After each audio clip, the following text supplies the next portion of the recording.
नज़ीर राही साहब, चलिए मैं आपने माहौल बनाया, दो चार अशार आप समाप्त फरमा लें। चार मिसरे पेश कर रहा हूँ माजरत के साथ। हमारी बहन और बेटियाँ बैठी हुई हैं कि ये किसने कह दिया चौपट हमी से ये जहां होगा, ये किसने कह दिया चौपट हमी से ये जहां होगा।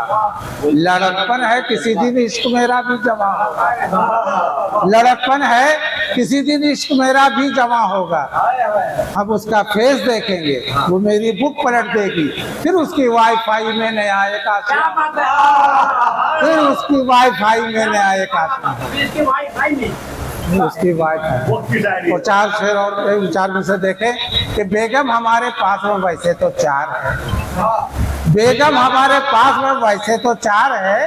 पहली गई है मायके, दूसरी बीमार है, तीसरी को नौकरी, चौथी का क्या कहूँ। एक मौलवी के साथ वो जालिम फरार, एक मौलवी के साथ वो जालिम फरार है। उसने ऐसा कमाल कर डाला, उसने ऐसा कमाल कर डाला, बेखुदी में धमाल कर डाला। अपनी मुर्गी को, अपने मुर्गी को रूबरू करके मेरा मुर्गा हलाल कर डाला। उसने ऐसा कमाल कर डाला, बेखुदी में धमाल कर डाला। अपनी मुर्गी को रूबरू करके मेरा मुर्गा हलाल कर डाला।